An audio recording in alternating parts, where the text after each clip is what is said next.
வணக்கம். ஜேகே செய்திகளின் பிரதான செய்திகள்.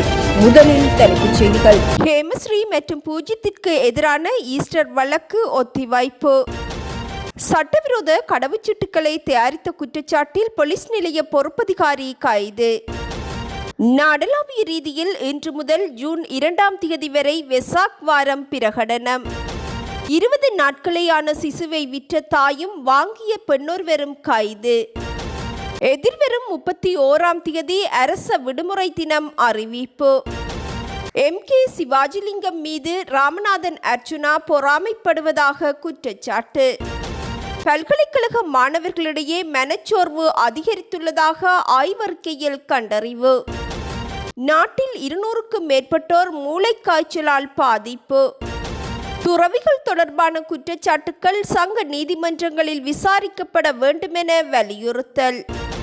இவ்வாண்டிற்குள் மாகாண சபை தேர்தலை நடத்துமாறு எதிர்க்கட்சிகள் கூட்டாக வலியுறுத்தல். அமெரிக்காவின் 3 நாடுகளைச் சேர்ந்தவர்களுக்கு கனடா பயண தடை.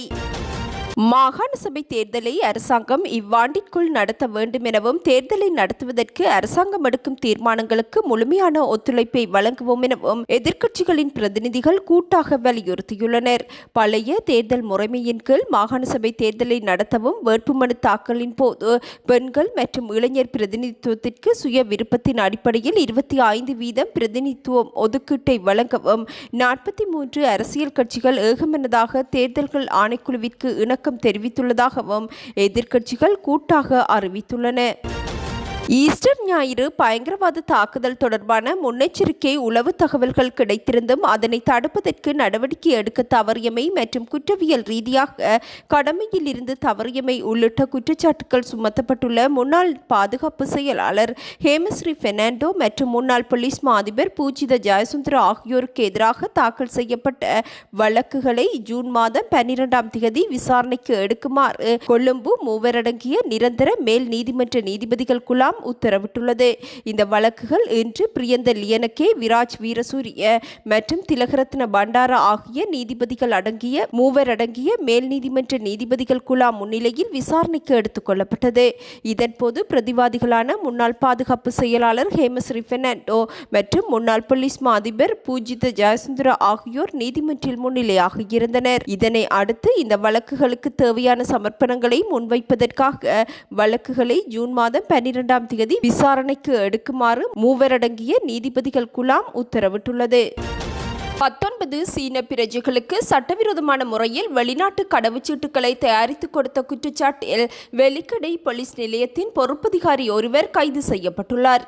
சந்தேக நபரான குறித்த பொறுப்பதிகாரியை மத்திய குற்றப்புலனாய்வு பிரிவினர் வேயாங்கொடை பகுதியில் வைத்து கைது செய்ததாக போலீசார் தெரிவித்துள்ளனர். 2026 ஆண்டிற்கான அரச வெசாக் விழாவை முன்னிட்டு இறைச்சி விற்பனை நிலையங்கள், இறைச்சிக்காக விலங்குகளை கொள்ளும் இடங்கள், பந்தய நிலையங்கள், சூதாட்ட விடுதிகள் மற்றும் கேளிக்கை விடுதிகளை மூடுவதற்கு தீர்மானிக்கப்பட்டுள்ளது. இதற்கமைய இன்று முதல் ஜூன் 2 வரை வெசாக் வாரம் முழுவதும் குறித்த இடங்களை மூடுமாறு அரச நிர்வாக மாகாண சபைகள் மற்றும் உள்ளூராட்சி அமைச்சு அறிவித்துள்ளது. இதேவேளை மே 30 மற்றும் 31 ஜூன் 1 நாடு முழுவதும் இறைச்சிக்காக விலங்குகளை கொள்ளும் இடங்கள் மற்றும் இறைச்சி விற்பனை நிலையங்களை மூடுவதற்கும் பல்பொருள் அங்காடிகளில் இறைச்சி விற்பனையை நிறுத்துவதற்கும் பந்தய நிலையங்கள், சூதாட்ட விடுதிகள் மற்றும் கேளிக்கை விடுதிகளை மூடுவதற்கும் தேவையான நடவடிக்கைகளை மேற்கொள்ளுமாறும் துறைசார் அதிகாரிகள் அறிவுறுத்தப்பட்டுள்ளனர். இலங்கை வாழ் பௌத்தர்களின் புனித வெசாக் பண்டிகையை முன்னிட்டு இன்று முதல் ஜூன் 2 வரை வெசாக் வாரம் பிரகடனப்படுத்தப்பட்டுள்ளது. சமஸ்த லங்கா சாசனாரசக மண்டலத்தின் வழிகாட்டலின் கீழ் புத்த சாசன, சமய மற்றும் கலாசார அலுவல்கள் அமைச்சு, பௌத்த விவகார திணைக்களம் மற்றும் மாவட்ட பிரதேச செயலாளர் அலுவலகங்கள் உள்ளிட்ட அரச மற்றும் அரசு சார்பற்ற நிறுவனங்களின் ஒத்துழைப்புடன் நாடு தழுவிய ரீதியில் வெசாக் விழாக்களை நடத்த நடவடிக்கை எடுக்கப்பட்டுள்ளது. இதற்கமைய இவ்வருடத்திற்கான அரச வெசாக் விழா மாத்தரை திககொடை மிதல்லவெல விகாரையில் ஜனாதிபதி அனுரகுமார திசாநாயக்க தலைமையில் இன்று நடைபெறவுள்ளது. நாடு முழுவதும் வெசாக் நிகழ்வுகளை ஏற்பாடு செய்யும் போது பின்பற்ற வேண்டிய வழிகாட்டுதல்கள் குறித்து கலாநிதி ஹினிதும சுனில் செனவி விளக்கம் அளித்துள்ளார். அம்பாறை போலீஸ் பிரிவுக்குட்பட்ட டிராக்டர் சந்திக்கு அருகில் டிப்பர் வாகனம் ஒன்று முச்சக்கர வண்டியுடன் மோதி விபத்துக்குள்ளானதில் 2 இளைஞர்கள் உயிரிழந்துள்ளனர். புத்தங்கெல பகுதியிலிருந்து ஹோல்மன்கெல நோக்கி பயணித்துக் கொண்டிருந்த டிப்பர் வாகனம் பாலிகா சுற்றுவட்டம் பகுதியிலிருந்து அம்பாறை பொது வைத்தியசாலை நோக்கி சென்ற முச்சக்கர வண்டியுடன் மோதி நேற்றிரவு இந்த விபத்து சம்பவித்துள்ளது. விபத்தில் முச்சக்கர வண்டியில் பின்னால் பயணித்த மேலும் 3 அம்பாறை வைத்தியசாலையில் அனுமதிக்கப்பட்டு சிகிச்சை பெற்று வந்த நிலையில் அவர்களில் ஒருவர் சிகிச்சை பலனின்றி உயிரிழந்தார். உயிரிழந்தவர்கள் தடயந்தலாவ மற்றும் நவகம்புர பிரதேசங்களைச் சேர்ந்த 23, 24 வயதுடைய 2 இளைஞர்களாவர். விபத்துடன் தொடர்புடைய டிப்பர் வாகனத்தின் சாரதி கைது செய்யப்பட்டுள்ளதுடன் அம்பாறை போலீசார் மேலதிக விசாரணைகளை முன்னெடுத்துள்ளனர். 2025ஆம் ஆண்டு மார்கழி மாதம் பௌர்ணமி தினத்துடன் ஆரம்பமான சிவனொளி பாதமலை யாத்திரை காலம் இம்மாதம் 30ஆம் தேதி பௌர்ணமி தினத்துடன் நிறைவடைகின்றது. யாத்திரை காலம் நிறைவடைவதைத் தொடர்ந்து சிவனொளி பாதமலை உச்சியில் வைக்கப்பட்டுள்ள புனித சர்வஞ தாது கலசம் சுமணசமன் தெய்வத்தின் திருவுருவச் சிலை உள்ளிட்ட தெய்வீக ஆபரணங்களை 31ஆம் தேதி மீண்டும் கல்பொத்தாவில ரஜமகா விகாரைக்கு எழுந்தருளச் செய்வதற்கான நடவடிக்கைகள் மேற்கொள்ளப்பட்டுள்ளன.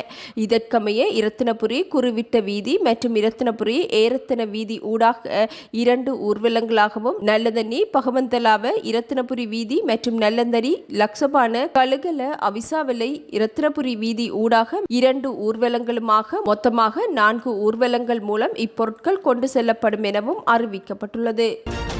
20 நாட்களேயான கைக்குழந்தை ஒன்றை 1 லட்சம் ரூபாவிற்கு விற்பனை செய்த இளம் தாய் ஒருவரும் அக்குழந்தையை விலைக்கு வாங்கிய மற்றொரு பெண்ணும் கைது செய்யப்பட்டுள்ளனர். கைது செய்யப்பட்டுள்ள 25 வயதுடைய இளம் தாயிடம் போலீசார் நடத்திய ஆரம்பகட்ட விசாரணைகளில் குடும்பத்தில் நிலவிய கடுமையான பொருளாதார நெருக்கடி மற்றும் வறுமை காரணமாக தான் பெற்ற குழந்தையை விற்க துணிந்ததாக அவர் வாக்குமூலம் அளித்துள்ளார். இக்குழந்தையை விலைக்கு வாங்கிய பெண் திருமணம் முடித்து 18 வருடங்களாக குழந்தை பாக்கியம் இல்லாதவர் என்பது போலீஸ் விசாரணைகளில் கண்டறியப்பட்டுள்ளது. நீண்ட நாட்களாக குழந்தை இல்லாத ஏக்கத்தில் சட்டவிரோதமான முறையில் குறித்த பெண் இத்தீர்மானத்தை எடுத்ததாகவும் போலீசார் தெரிவித்துள்ளனர். நாட்டில் நடைமுறையில் உள்ள சட்டங்களின்படி ஒரு குழந்தையை தத்தெடுக்கும் போது நீதிமன்ற அனுமதியுடன் கடுமையான சட்ட ஒழுங்குமுறைகள் மற்றும் சட்ட விதிமுறைகள் பின்பற்றப்பட வேண்டும். எனினும் அத்தகைய எந்தவொரு சட்ட நடைமுறைகளையும் பின்பற்றாது சட்டத்திற்கு முரணான வகையில் பண பரிமாற்றம் செய்து இக்குழந்தை மாற்றப்பட்டுள்ளது. சட்டவிரோத குழந்தை விற்பனை மற்றும் கடத்தல் குற்றச்சாட்டுகளின் கீழ் குழந்தையை பெற்ற தாயும் அதனை விலைக்கு வாங்கிய பெண்ணும் கைது செய்யப்பட்டுள்ளதுடன் சந்தேக நபர்களை நீதிமன்றில் முன்னிலைப்படுத்துவதற்கான சட்ட நடவடிக்கைகளை மேற்கொண்டுள்ளதாக புத்தளம் போலீசார் தெரிவித்துள்ளனர். மீட்கப்பட்ட சிசுவின் பாதுகாப்பு மற்றும் மருத்துவ பரிசோதனைகளுக்கான ஏற்பாடுகளும் மேற்கொள்ளப்பட்டுள்ளது. அரச வெசாக் தினத்தை முன்னிட்டு எதிர்வரும் 31ஆம் தேதி அரசாங்க விடுமுறையாக அறிவிக்கப்பட்டுள்ளது. பொது நிர்வாகம், மாகாண சபைகள் மற்றும் உள்ளூராட்சி மன்றங்கள் அமைச்சர் சந்தன அபேரத்ன இது தொடர்பான வர்த்தமானி அறிவித்தலை பிரசுரித்துள்ளார். 2026 மார்ச் 30ஆம் தேதியன்று எடுக்கப்பட்ட அமைச்சரவை தீர்மானத்திற்கமைய 2026 மே மாதம் 27ஆம் தேதி முதல் 2026 ஜூன் 2ஆம் தேதி வரையிலான காலப்பகுதி வெசாக் வாரமாக பிரகடனப்படுத்தப்பட்டுள்ளது. இதற்கமைய இன்று மே 27ஆம் தேதி முதல் ஜூன் 2ஆம் தேதி வரையிலான காலப்பகுதி வெசாக் வாரமாக அறிவிக்கப்பட்டுள்ளது. அத்துடன் அரச வெசாக் உற்சவத்தின் உத்தியோகபூர்வ நிகழ்வு மே மாதம் 30ஆம் தேதி ஏற்பாடு செய்யப்பட்டுள்ளது. அடுத்த நாளான மே மாதம் 31ஆம் தேதியை அரச விடுமுறை தினமாக பிரகடனப்படுத்தி பொது நிர்வாக, உள்நாட்டு அலுவல்கள், மாகாண சபைகள் மற்றும் உள்ளூராட்சி அமைச்சு அதிவிசேட வர்த்தமானி அறிவித்தலையும் வெளியிட்டுள்ளது. 2570 ஸ்ரீபுத்த வருடத்தை முன்னிட்டு 2026ஆம் ஆண்டிற்கான அரச வெசாக் விழாவை மாத்தறை, திககொட, மிதலவெல புராதன விகாரையை மையப்படுத்தி நடத்துவதற்கான நடவடிக்கைகளும் மேற்கொள்ளப்பட்டுள்ளன. புலம்பெயர் தமிழர்கள் யாழ் மாவட்ட முன்னாள் நாடாளுமன்ற உறுப்பினர் MK சிவாஜிலிங்கத்திற்கு நிதி அனுப்புவதனால் தனக்கு நிதி கிடைக்காமல் போய்விடும் என்ற பொறாமையில் நாடாளுமன்ற உறுப்பினர் ராமநாதன் அர்ஜுனா கூச்சலிடுவதாக சாவகச்சேரி நகரசபையின் உப நகரபிதா ஞானப்பிரகாசம் கிஷோர் தெரிவித்துள்ளார். MK சிவாஜிலிங்கத்தின் மருத்துவ செலவிற்கு சேகரிக்கப்படும் நிதி குறித்து ராமநாதன் அர்ஜுனா தெரிவித்த சர்ச்சையான கருத்திற்கு பதிலளிக்கும் போதே அவர் இதனை குறிப்பிட்டார். யாழ் மாவட்ட முன்னாள் நாடாளுமன்ற உறுப்பினர் MK சிவாஜிலிங்கத்தை விமர்சிப்பதற்கு இந்த மண்ணில் யாருக்கும் அருகதை இல்லை. நாடாளுமன்ற உறுப்பினர் ராமநாதன் அர்ஜுனா சிவாஜிலிங்கம் அவர்களின் மருத்துவ செலவிற்காக நிதி சேகரிப்பில் ஈடுபடுவது குறித்து மிக மோசமான கருத்தை முன்வைத்துள்ளார். அர்ஜுனா இந்த மண்ணுக்கோ அல்லது மக்களுக்கோ ஒரு துளி கூட நன்மை செய்யாத ஒருவர். மக்களை ஏமாற்றி அரசியலுக்கு வந்து புலம்பெயர் மக்களிடம் கோடிக்கணக்கான நிதியை திரட்டி சொகுசு வாழ்க்கை வாழ்கின்றார் எனவும் குற்றம் சுமத்தியுள்ளார். அர்ஜுனா தன்னை போல் மற்றவர்களையும் சிந்திப்பதாக தெரிவித்துள்ள கிஷோர், புலம்பெயர் தேசங்களில் இருந்து சிவாஜிலிங்கத்திற்கு நிதி அனுப்பினால் தனக்கு நிதி கிடைக்காது என்ற கோபத்தில் இவ்வாறு மோசமான வேலைகளை செய்வதாகவும் குற்றம் சுமத்தியுள்ளார். நாட்டில் பல்கலைக்கழகங்களில் பட்டப்படிப்பை மேற்கொள்ளும் மாணவர்களிடையே மனச்சோர்வு மற்றும் பதற்றம் போன்றன உயர் மட்டத்தில் காணப்படுவதாக அறிவிக்கப்பட்டுள்ளது. கொரோனா பெருந்தொற்றிற்கு பின்னர் இதுவரை ஏற்பட்டுள்ள பொருளாதார நெருக்கடி காரணமாக மன அழுத்தம் உயர் மட்டத்தில் காணப்படுவதாக சிறுவர் மற்றும் 11 வயது மனநலம் பற்றிய விசேட வைத்தியர்களால் நடத்தப்பட்ட ஆய்வொன்றில் கண்டறியப்பட்டுள்ளது. சமீப காலமாக மேற்கொள்ளப்பட்ட உள்நாட்டு ஆய்வு மற்றும் ஆராய்ச்சி தரவுகளின்படி மருத்துவம், பொறியியல் மற்றும் மனித உரிமைகள் உள்ளிட்ட பல்வேறு பீடங்களைச் சேர்ந்த பெருமளவிலான மாணவர்கள் இவ்வாறு கடுமையான மன அழுத்தத்தினால் பாதிக்கப்பட்டுள்ளனர். வாழ்க்கை செலவு, தங்குமிட வசதிகள், கல்வி உபகரணங்களுக்காக செலவிடப்படும் தொகை அதிகரித்தல், எதிர்காலம் குறித்த நிச்சயமற்ற தன்மை, பட்டப்படிப்பின் பின்னர் வேலைவாய்ப்பு மற்றும் தொழில் ஸ்திரத்தன்மை பற்றிய பயம், ஒரு பல்கலைக்கழக மாணவராக தங்கள் குடும்பத்தினர் தங்கள் மீது வைத்துள்ள அதிகப்படியான எதிர்பார்ப்புகளால் ஏற்படும் மனநிலை ஆகியன இந்நிலைக்கு காரணம் எனவும் சுட்டிக்காட்டப்பட்டுள்ளது.